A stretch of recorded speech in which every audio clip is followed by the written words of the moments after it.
How are you guys? We're good. It's not so much cozy as it is just super cluttered right now. Like kids just take over. The camera is very much placed in a place where you can't see the floor. If you saw the floor, you would know the reality of our situation. You've got flattering lighting. You guys look great right there. Oh, it's all natural light. Yeah. Oh, that works. See? Yeah, it works. Nice. Tell me about where you're quarantining. You're calling it Mischief Farm. How is it quarantine on a or being quarantined on a farm? It sounds like it'd be kind of cool. It's a lot of work, I'll say that. It's a working farm, so I mean, it's a constant deal. I was up early this morning. I had another press engagement, so I tried to get just the chickens out, and everything's an ordeal. Nothing is easy, especially with kids latched on. Yeah, your kids are 2 and 10. How is life on the farm and quarantine like for them? Are they doing an extra good job with the ducks and the pigs? There's a lot more on the chore chart. Our 10-year-old's being really responsible. He's helping out with the 2-year-old quite a lot. Right now, in fact. Yeah, he's got her locked in her bedroom. So yeah, I mean, it's all hands on deck. We've kind of been used to that. It's what we do in the summer. And so it's just early summer right now. Really, really early. It's cold. And It's warm. I love that you get a steady flow of eggs, right, with the chickens. Nothing like fresh eggs.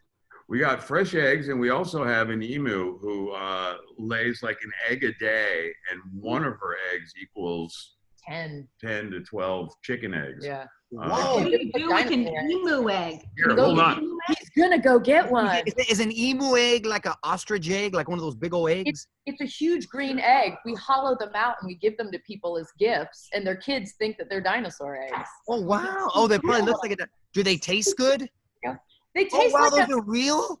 Yeah. That's a dinosaur egg. That looks like a That's Game cool. of Thrones egg right there. Yeah, it's like Right? a Game of Thrones eggs for sure. So yeah, one of those babies is like 10 chicken eggs. A serious omelet. Yeah, you can make a big old omelet or like one quiche with one egg. Pretty good. No, wait, you mentioned the emu. Is that the love story with Jack and Diane? Please tell Mario and me everything about it. I got That little so ditty? many emails from people when that story broke. They were like, there's an emu and a donkey that need to be adopted. And I purposely did not forward the story to Jeffrey. And so I get a phone call later that day. You fell for it. Yeah, I mean, I was waiting to see how the story went. Yeah. Yeah, because I was getting the same emails from people that this story was kind of a big story anyway, and had been picked up by a bunch of news outlets that this donkey and this emu couldn't be separated. They were in love. They tried to separate them. They'd been rescued off an abandoned farm in South Carolina. So a waterfowl rescue in North Carolina ended up with them and tried to separate them. And they both freaked out. The donkey didn't want to be with donkeys, and the emu was like, no, I don't want to be with any other birds. Yeah. So they needed a farm that could take them both and have them both living together. And like an idiot, I was like, yeah, I'll do it. And they're here, and they are certainly in love, and they can't be separated. It's all true.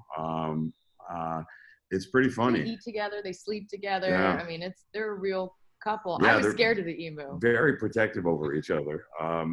We had to fix Jack, and that wasn't fun for anyone because Diane was very upset about the whole thing. I bet. Yeah. I mean, come on.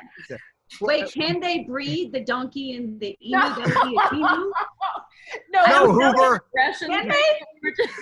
That would be awesome. If they could, we would not have fixed Jack. No, because Jack is a curmudgeon. He is a grumpy dude. And also for health. And other biological reasons why they can't really. Yeah. I'm sure we'll get a lot of mail from people saying, how dare you? But yeah, it was for health reasons as well. But Hilarie, you wrote a book, The Rural Diaries, where you basically talk about leaving LA and becoming a farmer. So how's that transition? What was the toughest part from going from Hollywood to haystacks?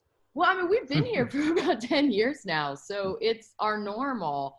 I think Jeff had lived in LA for 20 years before we met, and I had never really lived there. I had lived in New York working at MTV and then went to North Carolina to do One Tree Hill. So LA was really big and really scary and really overwhelming for me, and I couldn't find my footing there. But moving out here to it's a small rural farming community, I feel like I found my place and our family's place. And the whole purpose of the book is to encourage people to take those big risks. You know, if it's a swing and a miss, at least you tried. But yeah, we took a lot of risks to move here, and it's been pleasant. Especially Y'all are the real Green Acres, right?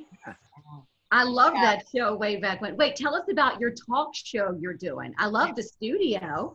As if there wasn't enough to do.